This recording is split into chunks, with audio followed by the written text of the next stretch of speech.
We're back with the new wave post-punk security hour. Just imagine Duran Duran providing the theme for breach notification requirements. After all, they released Is There Something I Should Know in March 1983 with the opening lyrics of Please, please tell me now. Please, please tell me now. Which means this week we talk with Harshil Parikh from Tromso about building a developer-first AppSec program. Then in the news segment, searching for impacts from the Okta breach. Searching for rusts, flaws with fuzzers, searching for something interesting about SQL injection, searching for single-page hardening guides, searching for lessons in Log4j numbers, and more. Please, please tell me now, and stay tuned for Application Security Weekly. This is Security Weekly, for security professionals, by security professionals. It's the show to learn the latest tools, techniques, and processes necessary to understand DevOps, application security, and cloud security. Your trusted source for the latest application security news. It's time for Application Security Weekly. Imperva protects applications wherever they live and at the pace of development. From securing applications at runtime to protecting APIs in any cloud environment, only Imperva offers a unified solution across edge, application, and data to help you achieve more and save money. Start a free trial today and quickly protect your web applications at securityweekly.com/Imperva. This is episode 190, recorded March 28th, 2022. I'm your host, Mike Shima, and I'm here with John Kinsella. Hello, John. Welcome back. Glad to have our audience are glad to have someone other than me butchering the announcement. So welcome back. No, did a wonderful job in 189. And for listeners out there, go back, listen to that episode, give it a 5-star rating so we get John to come back and do some more intros for us. And while you're doing that, if you also have a specific guest or topic that you want us to cover on one of the shows, submit that suggestion by visiting securityweekly.com/guests and completing the form. We review those suggestions monthly and we'll reach out to you once reviewed. And we have with us Harshil Parikh. He is the CEO and co-founder of Tromso, a developer-first application security management platform backed by 25-plus leading CISOs and cybersecurity leaders. Hello, Harshil. Thank you for joining us. Mike, it's a pleasure to be here. It's great to have you here, and especially this particular topic that you wanted to bring us, because I think it sounds like we want to, or we have shifted, we're going into shifting left, but we've also shifted away from the idea that developers don't care about security, or developers don't know about security, or developers are just ignorant, which doesn't necessarily seem to be helpful. But we do still want to make them, I'll say care, maybe not implying necessarily that they don't care, but prioritize. I think what you're trying to get us to think about is, what are the ways that we get developers to work on security topics, I think is our broad topic there. So get us started there. What's the right, either the attitude we should have going into this conversation, or the ways to seed this conversation so we do talk to developers in a constructive manner? Yeah, I've spent a lot of time in my previous careers building AppSec programs only to see that all of the efforts that we spend, all of the resources that we invest in building, these amazing AppSec teams and programs, buying all these tools and systems. But if developers and engineering leaders don't look at it, don't care about it, don't do anything about it, then what's the point of doing all that, right? I mean, in a way, it's good that you're aware of the risks that you have, but the goal is to resolve those things. The goal is to mitigate your risk, right? Now, fundamentally, the challenge with modern development teams and how developers operate is they just have way too many things to do, right? Because they have to not just write code, but they have to make sure they're writing their own tests, they're deploying correctly, they have to understand quality, performance, reliability, scalability, all of those things. And security is one part of it.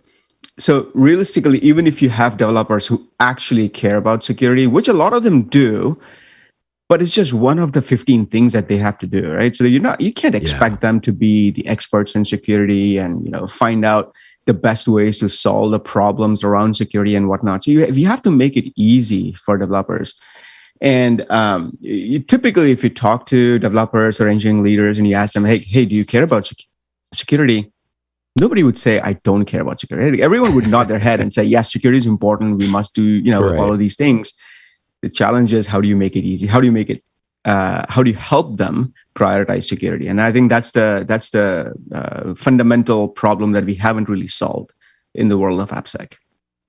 Yeah, I think part of that too, what you're getting at there, you mentioned risk and prioritization, and that leads me to the idea that you're not going to ask anybody who say, "Do you care about risk or do you care about security?" It's unlikely for them to say no.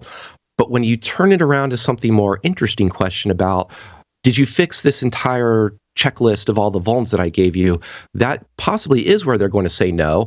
But I'm going to actually guess that is quite a legit answer to say, no, I'm not going to fix every single finding out of all those massive tools and systems that the security team just bought and deployed, because maybe I don't have to. Maybe there is a better discussion around risk in there.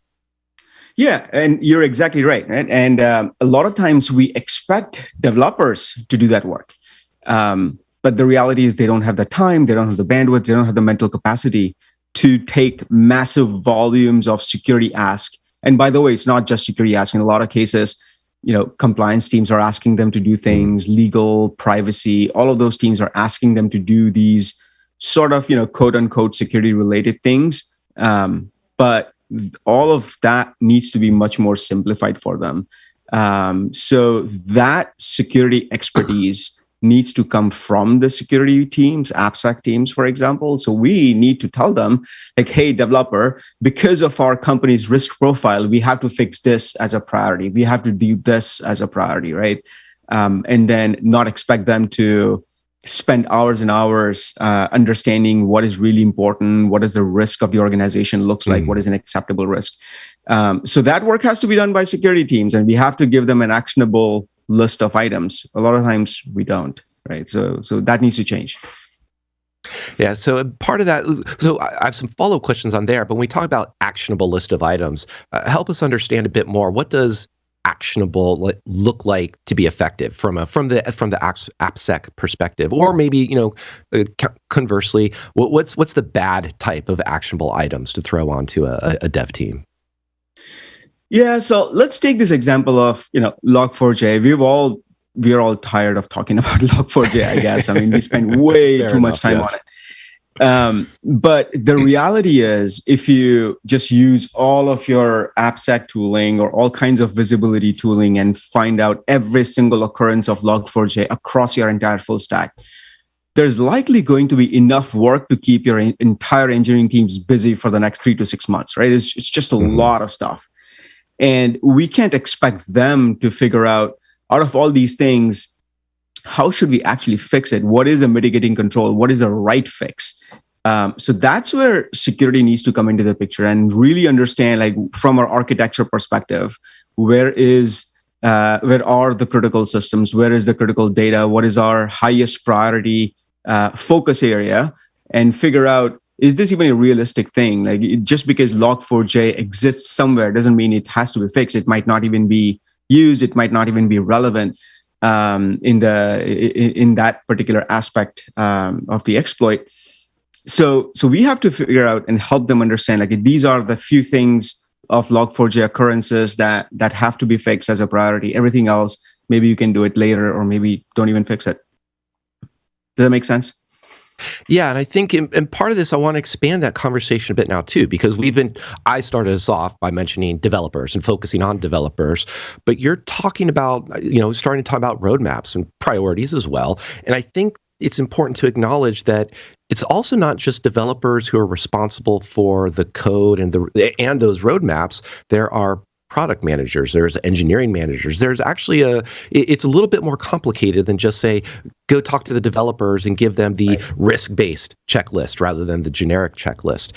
When you talk to companies, when you're working with companies, what do those conversations look like? And how do those conversations shift or change between talking to developers or product managers or engineering managers as you're trying to figure out, we do need to prioritize this Log4j work or some other type of security work? Yeah, that's a fantastic question. I think not a lot of security teams are actually very aware of these things in terms of, like, who actually makes the decisions in terms of engineering. So there's different levels of things. So for example, secure coding best practices, or what are the frameworks that you should adopt? What are some of the toolings you should use? Those are great conversation topics to bring up with developers. They are the ones writing code. It makes sense for them to be educated and aware of those things. But when you talk about a massive lift, a massive refactoring exercise to fix some architectural flaws, and you go talk to a developer, that person probably is not the right person to make a decision on behalf of the rest of the team to be able to invest, multiple individuals spending time for several weeks, several months, several sprints. Those decisions are typically made by product managers or engineering managers. And in most cases, not in all cases, but in most cases, developers typically execute on whatever is on their sprint, right? So if you don't have the authority to put stuff on the sprint, it's not going to get done. We spent several time in our previous lives where we had security champions across every single teams, and we asked them, like, hey, your job is to prioritize things in the sprint, right? Like if you have to adopt certain frameworks, adopt certain tooling, fix certain vulnerabilities, whatever, security champion, you're responsible for championing the cause of security within your team.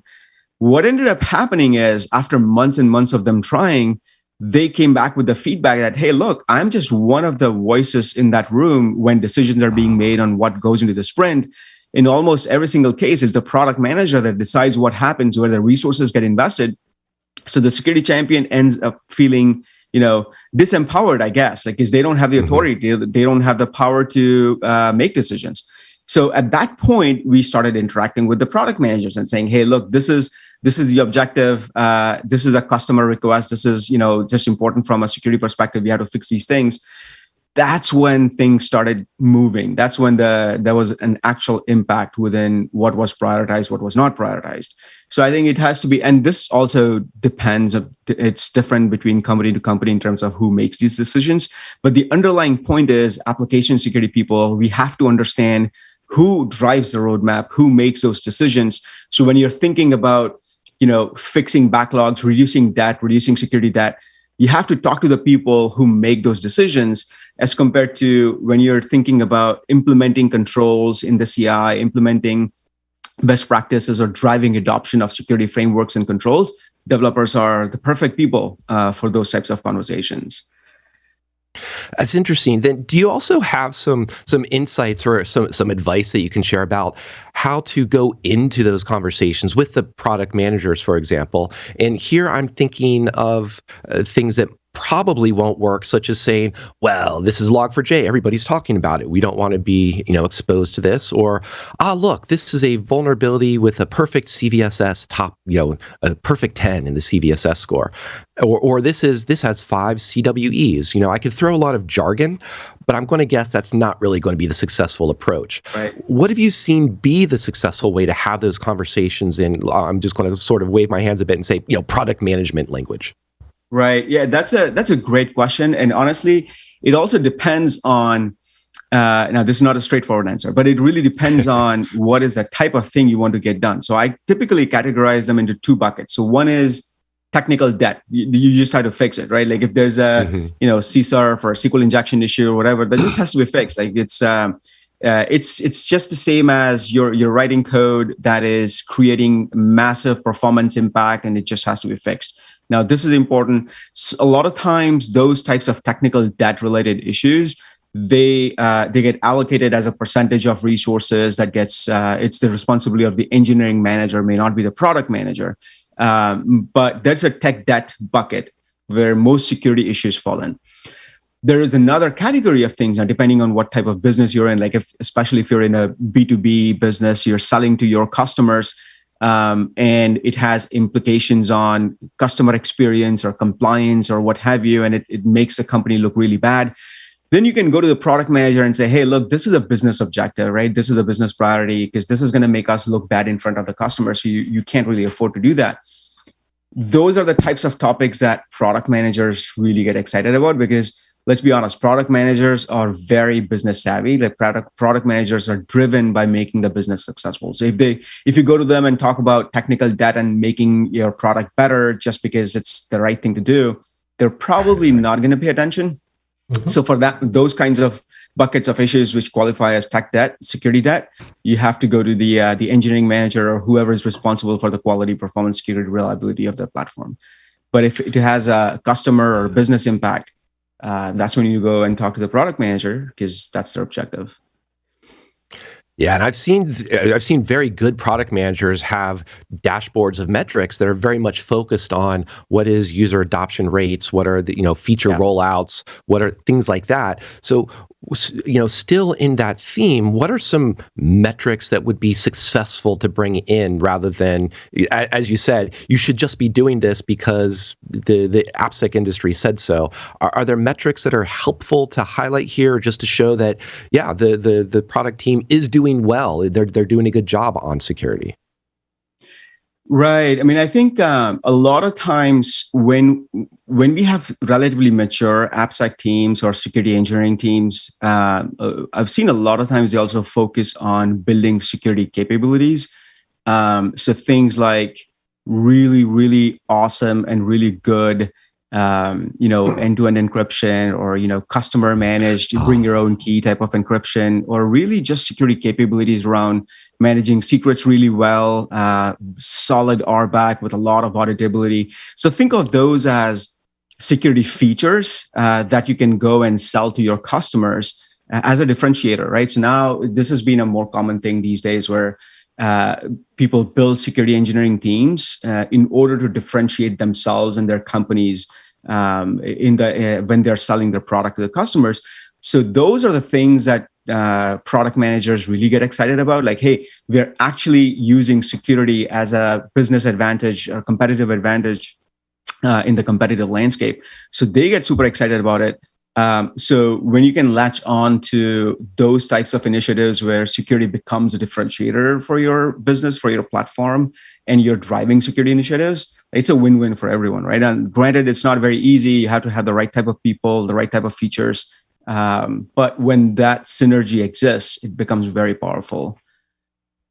Yeah, I like that a lot, because to me, it definitely changes the conversation from the AppSec team showing up and say, hey, we installed all these tools, go fix this long list of vulnerabilities, developers, into what you were just describing as AppSec saying, well, you know what?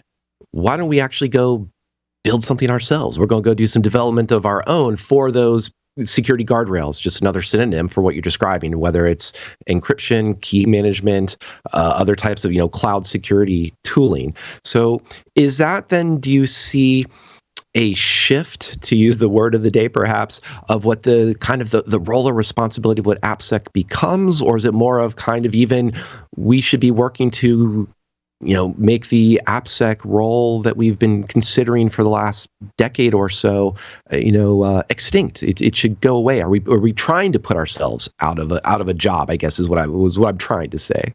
Right. I mean, I think if you think about the traditional definition of application security, I think that is transforming, if it has not transformed already. There's a trend that I've seen across many, many modern AppSec teams, which is the traditional functions of application security, of running scans and tools and scanners and all that. Now that is fundamental; it's needed, but a lot of it is becoming much, much more easier as compared to what it was. Think about GitHub coming with its own security analysis systems, CodeQL, depending upon what have you, and this is only going to mature as we go further and further, right? So a lot of these fundamental, basic steps of AppSec, they're getting more commercialized, are becoming much more easier and automated. And we are also seeing a lot of more modern AppSec teams adopt things like, they call themselves product security now, right? So it's not just AppSec, it's product security, because they are building bigger capabilities, more broader functions of what traditionally used to be AppSec, now including things like security engineering, where they're building their own security software, building their own internal systems to ensure security is integrated in your CI/CD pipelines and DevOps systems and what have you. So that traditional definition of AppSec is definitely expanding. But I wouldn't say that we are putting ourselves out of a job. I would say that we are transforming ourselves into a different type of role, which is much more high value, high leverage work, which is defining what those frameworks look like, defining what those security guardrails look like, and the implementation of those controls that just gets automated. So to give you a very simplistic example, rather than clicking buttons and running scans all day long, which used to be the thing 15 years ago, now those scanning systems and those things just work automatically in your CI pipelines. Now, granted, you have to do the configurations, you have to have the right tooling, but those things work by its native integration in your CI systems, and developers see that feedback directly in your test suites, in your CI/CD systems. So security now has to focus on writing those policies, writing those guardrails in terms of like what is the threshold that all releases have to comply? What is that threshold of risk that every single build, every single release has to pass through? Things like, here's our blessed Docker container that everyone should use in your base images, right? As compared to, I'm going to run 1,500 Docker container scans in my registry and send a PDF report for developers to fix. Instead of that, let's focus on how do we build the right base image from the beginning and make sure that everyone is using it. So that becomes your guardrail. Your fastest path to adoption to secure images is by making it easy for developers to adopt those things, adopt the secure frameworks, adopt the secure guardrails in your CI/CD process. So it's really shifting, in my opinion, rather than doing what AppSec used to be 15 years ago. Now it's more about how do we build those frameworks, those guardrails in the CI/CD systems, and make it easy for developers to just adopt them natively. Yeah, I'm absolutely a huge fan of that. And I tend to be optimistic, but I sometimes also fall into the trap of being optimistic about here is the cloud native, or here is out of the box, with, as you're describing, here's our hardened Kubernetes environment, or we're going to containerize everything. But then I tend to forget that we do have some applications that have been written 15 years ago that just so happen to also be executing and taking revenue generating traffic on for applications, and those are probably going to be a bit harder to deal with. So how much of this conversation do you see is split between this is a development team who's building something new or something within the last year or so that has the capability, versus what do we do with all this dusty legacy applications that maybe don't have guardrails or even as easy CI/CD integration itself?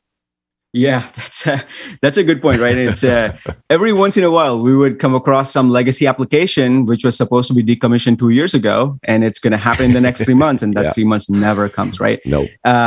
So that's just reality. It happens in almost every single company. What I've seen is that it's not this challenge of what do you do with all the security debt that's inherited or that's present within those legacy systems.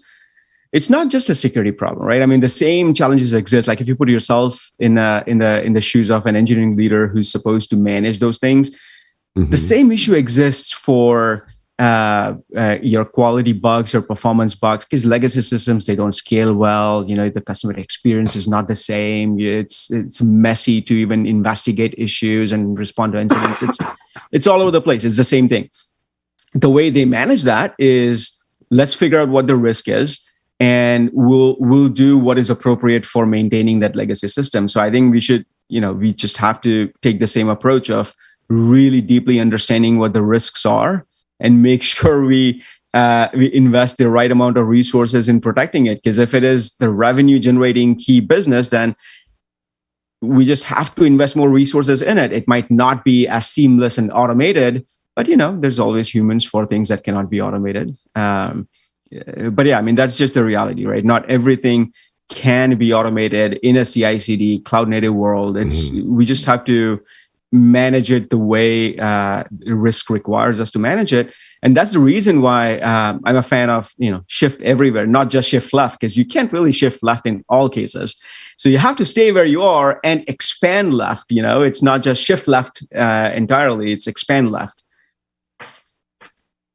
Oh, yeah, I might have to steal that idea of expand left or shift everywhere. Right. And you've been talking about risk, and I brought up risk as well. And often that's another thing that I think I maybe hand wave a lot. It sounds like you've had a lot of these conversations with product managers, with engineering managers, with different companies as well. Tell us a little bit more of, give us some advice on how you describe the risk. And here I'm looking for, trying to, once again, to get beyond that, well, this has a CVSS perfect 10, or risk is likelihood times impact. That's maybe fine on a, on a quiz or a security awareness type of quiz, but I don't think it really helps us get anywhere. When you talk about risks, what are some of the concrete items that you like to really help emphasize or use in those calculations, and understanding this is still often much more of an art than science? Yeah, I think this is an incredibly difficult conversation, right? Because a lot of times, what is risk to one organization may not be risk to another organization, and the risk drivers also are different. Some companies are very driven by compliance, depending on what vertical you're in. Some companies are very driven by customer perception, customer visibility.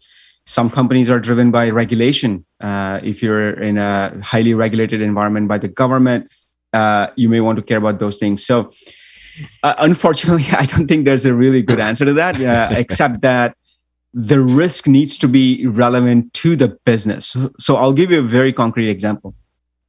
In one of my previous roles, I was at a B2B company where we didn't have a lot of compliance requirements, but meeting customer expectations was incredibly important because the company culture was that we are very customer focused. We are solving it for the customer. We're building the absolute best enterprise platform for our customers, right? So one of the tricks that really worked for us is take those security risks or things that we would identify as concerns and convert them into, what do customers care about? What exists in the customer contracts? What are customers asking for? If this customer comes in and audits us, what will they see? Like, if you translate those security debt items into that type of a conversation, like, look, we have these 15 things that we should be fixing, and these are really top priority from a security perspective because it could get us breached anytime. These are really active things that we need to get a handle on, and we don't have any mitigating controls over. That's one aspect. But the other thing is, next month we're expecting this customer to come in and audit us, and if they see this will not set a good precedent for them. It will make us look really bad, not a trusted relationship with a customer. I mean, you have to use some of those conversations to really make security relevant to the business, because at the end of the day, the business cares about what their priorities are, and it could be compliance, it could be regulatory requirements, it could be just establishing trust with your customers. So that's one of the reasons why it's more of an art than science. But at the end of the day, you have to make it relevant to the business. Yeah, I do like the mention of trust in there, because I know there's a cliche which I do tend to avoid, but this one has the only metric I can reach for around trust goes along the lines of it's something that you earn in drops but lose in buckets. Right. So that's always a good thing to have on a risk discussion. We do have a couple minutes left. I did want to actually go back to the comment you made about security champions, and because it was interesting to hear that you had set up security champions, but you highlighted one of the pitfalls, one of the challenges they ran into in terms of being just one voice among many, and possibly not even the strongest voice in terms of prioritizing sprint security work.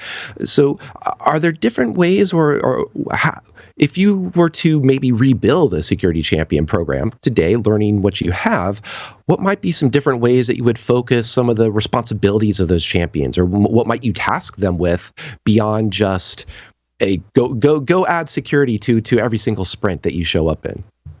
That's a great question. One of the things that I would definitely do if I was to rebuild security champions program is have them implement some of those guardrails and controls.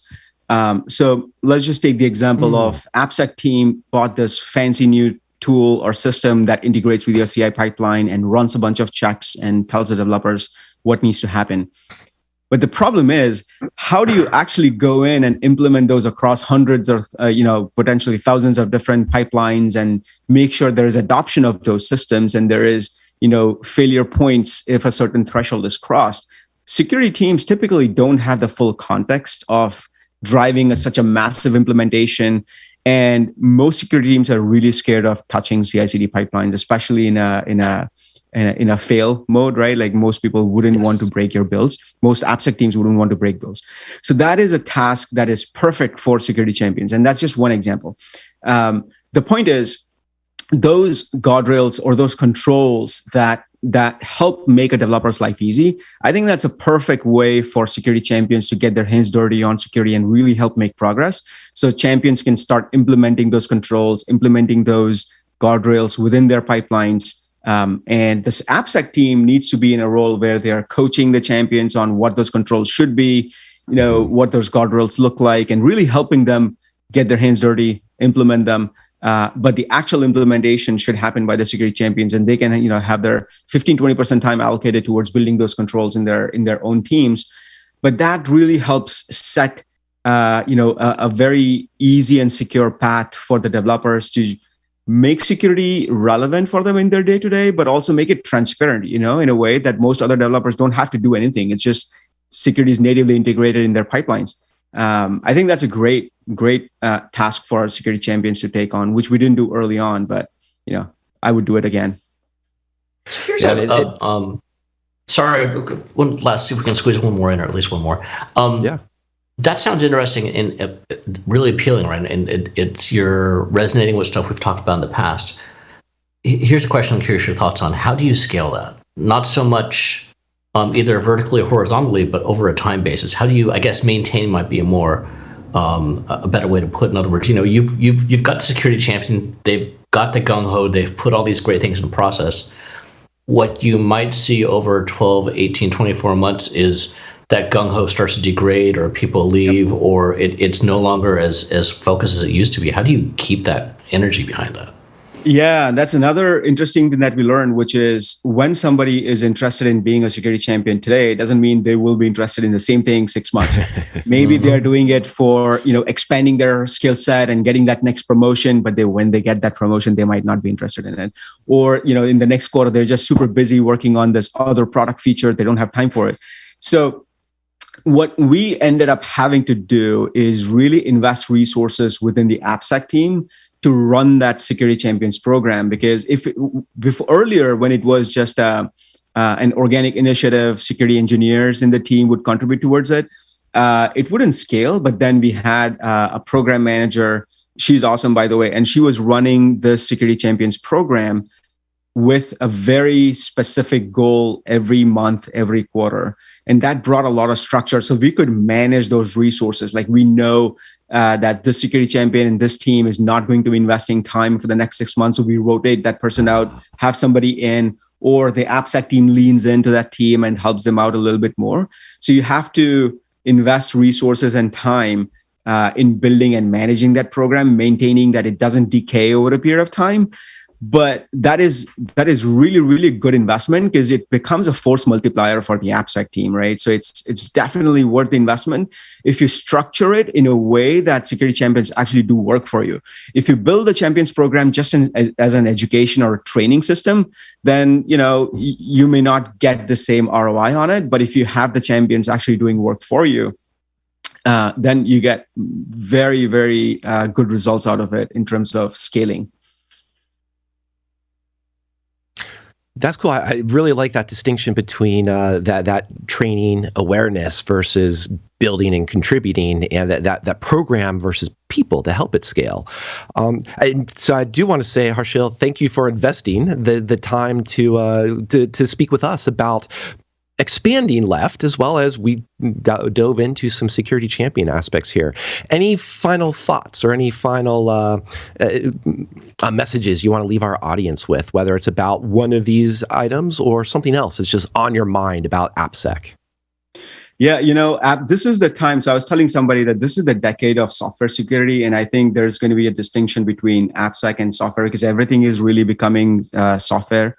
infrastructure as code. We see a lot of the AppSec teams transform themselves into product security teams with much broader capabilities and responsibilities. So I think this next few years is going to be super exciting for AppSec, software security in general. And we are seeing a huge shift in terms of what developers think of AppSec and how much time and effort they contribute towards it. So overall, I'm very excited about how this is transforming, how AppSec function changes towards less of sending over thousands and thousands of bug reports to developers as compared to the future, which will more look like, hey, we're going to do more high value, high leverage work, build guardrails, build controls, build policies for implementing in the CI/CD pipelines or SDLC in general. So overall, I'm super excited about this space in general and seeing a huge transformation coming very quickly. Awesome. Well, we haven't quite gotten to podcasts as code yet, which I think is a good thing. And if we ever get close to that, we'll make sure to have you on as one of the last humans to have more of these good conversations. Thanks again, Harshil. Fantastic. Thank you so much, guys. It was great. Also want to thank John and all of our listeners. We're going to take a quick break now and return with news of the week.